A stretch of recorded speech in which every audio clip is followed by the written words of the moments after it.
So guys, today I got for you our monthly favorites episode in which I'll be running you through my most worn and loved perfumes of October 2023, and these are really my top perfume choices. So keep on watching to find out more about them, and please don't forget to give this video a huge thumbs up, as well as feel free to subscribe to my channel because that would mean the world to me. And once you're done with that, we can get started.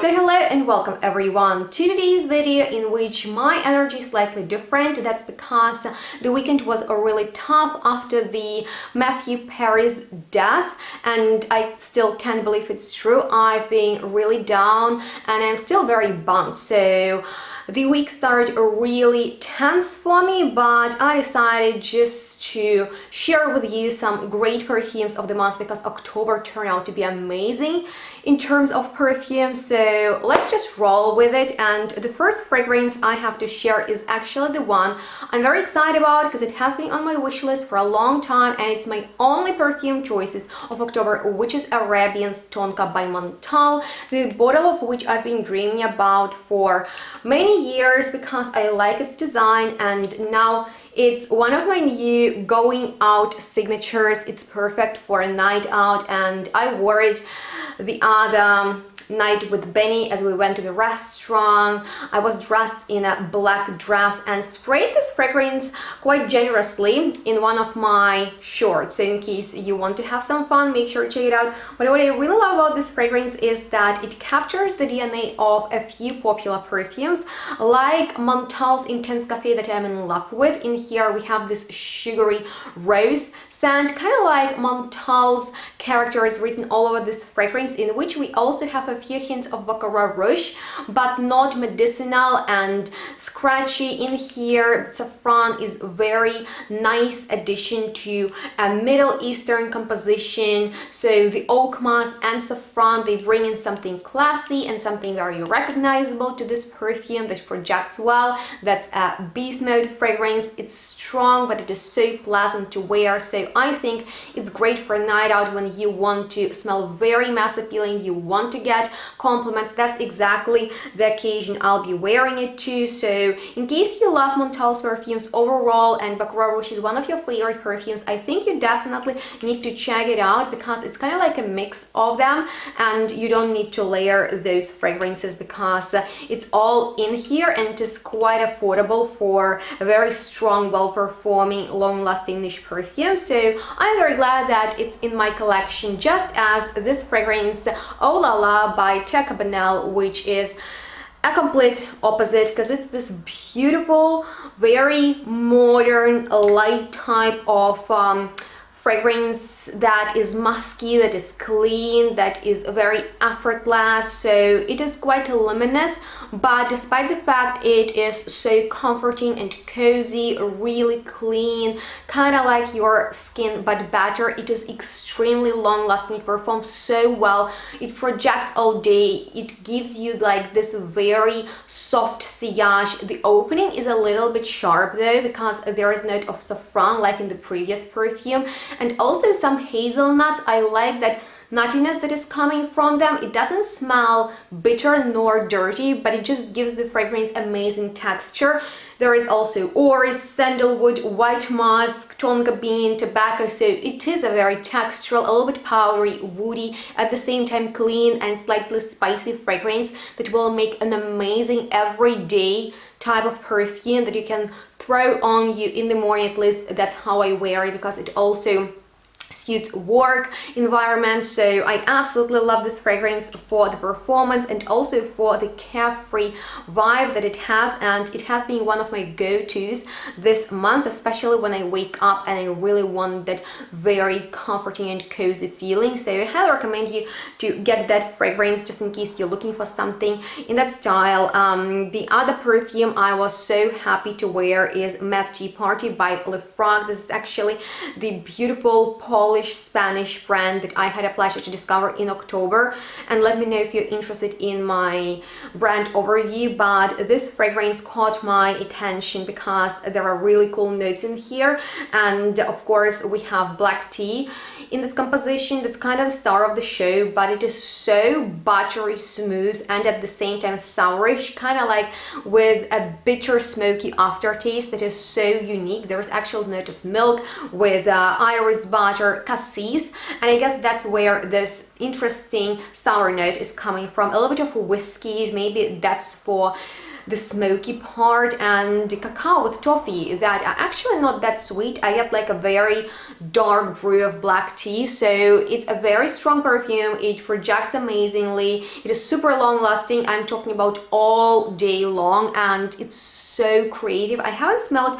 such an artistic perfume in a long time, so I was really happy to discover it, just as Yin Transformation by the Hermit. I've already have spoken about this stunning perfume that I'm a big fan of. Actually, I've been obsessed with it so much. I think it's one of my new signature scents, but not like for a night out activity. I would rather wear it in the morning, during the day, because it's just super elegant. It smells clean, it's very musky, but I like the floral theme that is so classy. You know, you can't really pinpoint the notes in here, although there is Bulgarian rose with elaine, with iris.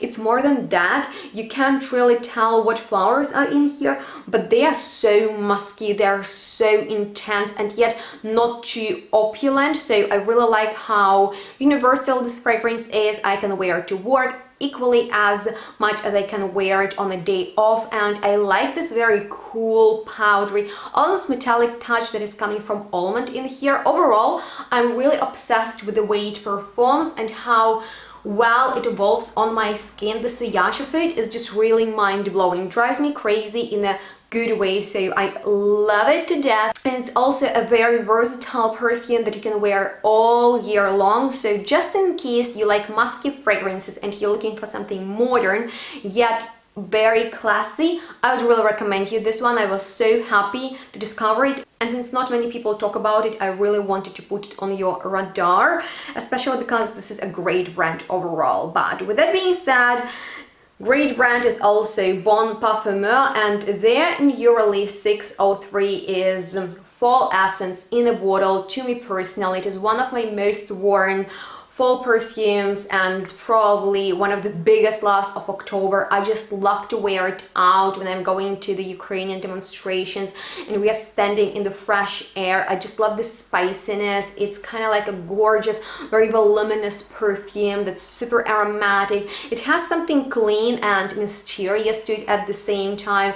So there are some main notes like leather, incense, and also tonka bean, but it's not an animalic and sweet fragrance. I like the spiciness in here that reminds me of dry helichrysum. I believe it's called how's this herb called, but let me know. But I really enjoy how very comfy and cozy it is. It's kind of like your favorite big scarf on a cold day. So it smells just like fall, and that's where I've been grabbing it so often. Also for work and just, you know, on the everyday basis. It's a great fragrance if you're going somewhere because it has a very decent projection that is not overwhelming to others and very comforting to oneself. So yeah, I really like that. But something I haven't enjoyed as much, however wore a lot, is this blind buy of mine, Honor and Glory, from Badel Oud collection from Lattafa, and I love the bottle, I love the notes. It got compared to Tribeca that I have on my wish list. That's one of my biggest perfume dreams because it was like such a beautiful, nutty and fresh Baccarat Rouge type of perfume with some floralcy to it. And when I looked into the notes of this one, pineapple, creme brulee, cinnamon, vanilla, spicy, sandalwood, it really made such a promising effect. Like, I was quite sure I will enjoy it, and the reviews were positive. It should be a gourmand, and I tried to wear it more and more, and it's just like a very messy, very dry, dusty, masculine type of perfume on me personally, in which spices, especially cinnamon, are so dominant. I absolutely don't get the pineapple, and nor do you get vanilla. It is sweet, but it's not like you can smell the pineapple, you can smell the vanilla. It turns so odd on me, like smoky and very burnt, kind of like creme brulee, so maybe they got it right on that side, but I've been wearing it over and over again just to figure out if it's me, or is it my skin, or is it like the weather that doesn't work with this perfume, but something is off about it. However, it's so strong, it's a compliment getter. People enjoyed it on me personally, but over time it just turns so annoying, and since it's quite strong, I was bored and overwhelmed with it. So it's one of my most worn but not most loved perfume. However, something absolutely out of this world, groundbreaking and new has been released by Lactimos and signed by Cécile called Vanilla Odyssey. And you guys, this perfume is just nuts. It's so beautiful, I could cry. It is out of this world. If you think that you've smelled vanilla of all kinds,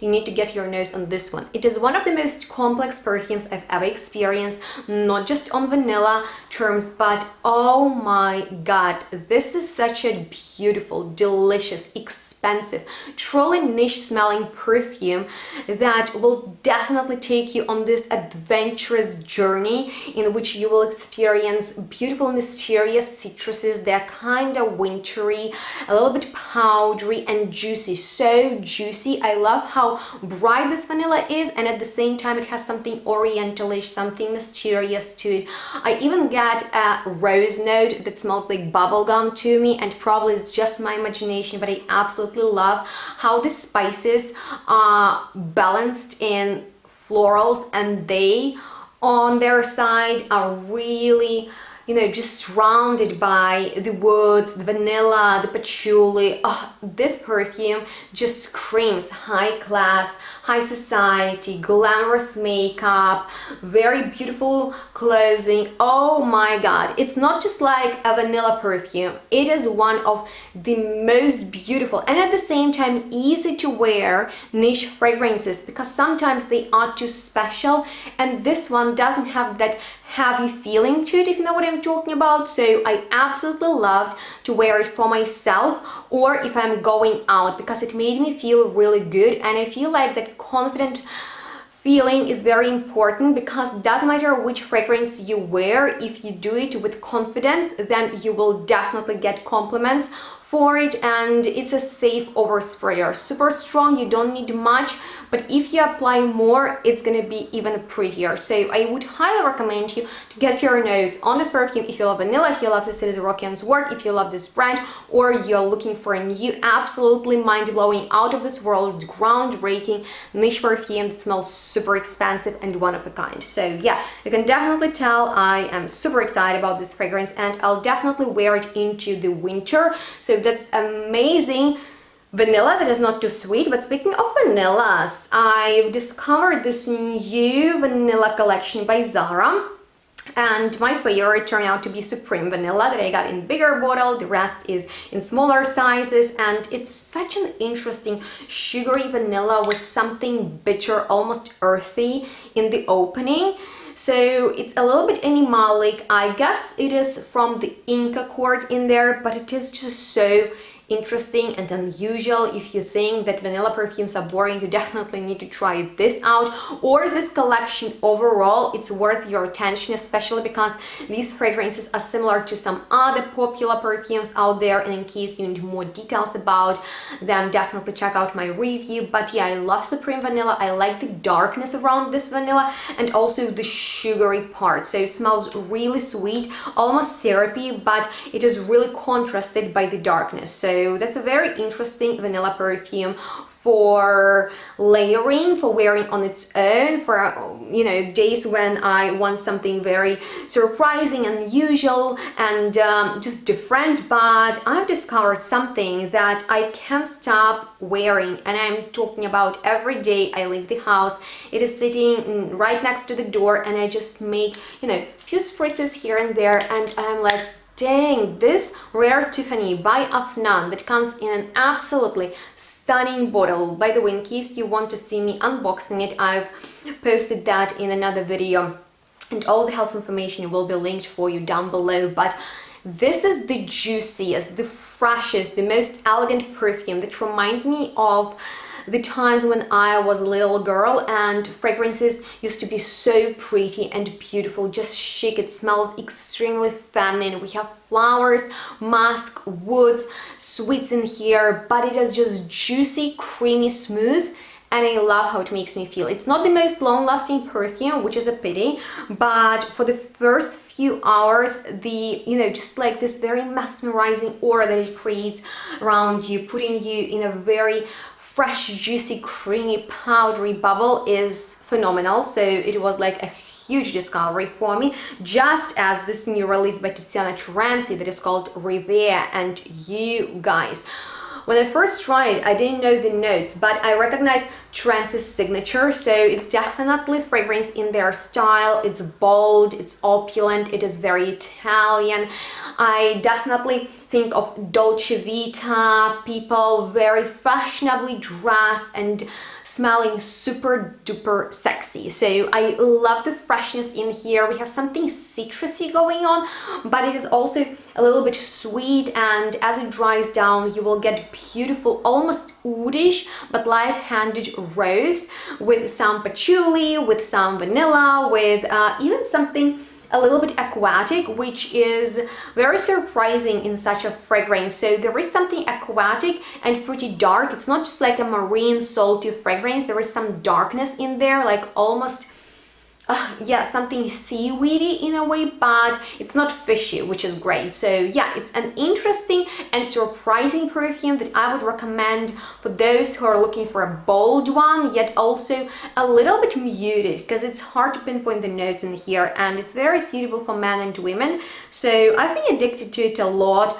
However, my most favorite perfume discovery of this month is the new release by Maison Violet, that is the new Cycle 002. And in case you're not familiar with their concept, they have the Heritage Collection and also the Cycle line, in which we get new fragrance once in a few years, and if the batch sold out, they create a new cycle perfume. So it's the cycle concept, but if you have a bottle of one cycle, you can always refill it, which is just amazing. And I particularly enjoy this perfume because it's fascinating how it develops. The evolution of this perfume is something very special, something exciting to wear, just because in the opening it smells of bitter citruses. Think about bitter orange, it is in here. Also spices, black pepper opens your mind. Oh my god, it was dosed so heavily in here. Also as cloves, as chili pepper, and gosh, it just gives everything such a punch. It's super chilly, it's super spicy, it's delicious. There's also cumin in here, and no, it doesn't smell like kitchen spices, but there is something salty, sexy in here. I'm a big fan of cumin in perfumes. And in the dry down, some incense, some wood, a little bit of a resinous feeling, but oh my god, in the live stream with Anthony, who is one of the co-founders, and by the way, in case you missed it, we have two parts because we literally ran out of time. It was so much fun chatting with him about this new creation that was signed by Natalie Lawson, and she is a very, very talented perfumer who creates interesting fragrances, and this one opens so bitter, spicy, very bold, then it turns extremely warm. It hugs you. It's like, okay, you survived the first minute, now you'll be worried. And in the dry down, it turns into the most sophisticated, warm, even a little bit powdery, sweet floral fragrance, although there is nothing like that in the notes. But that spiciness calms down, and then, oh my god, you just want more and more and more. It smells super expensive, just like a proper niche perfume does, and is extremely unisex. Every time I wear it, and one day I wore it to the book presentation, oh my god, like people ask me about it because they get the spices and like this beautiful warmth, and right now it's super cold, everyone wants to smell like that, and I get them. Like, it has such a beautiful, inviting sensation. I'm obsessed, and you can get it with my discount in case you're interested in this brand. I will leave all the help information for you in the description box, just as the names of these fragrances. Let me know if you got interested in any of them, and if there are any questions left, I'm also here to answer them. So let's chat. I'm particularly curious about your most worn perfumes of the month, and I hope you enjoyed watching this video. In case you did, please give it a huge thumbs up, and don't forget to subscribe to my channel. That would be amazing. If you want to support me even more, there is the link to the Buy Me Coffee website. And on that note, thank you so much for watching. Don't forget to follow me on my social media so we can stay in touch, and make sure to stay tuned, smell good, and we'll see each other next one really soon. Bye guys.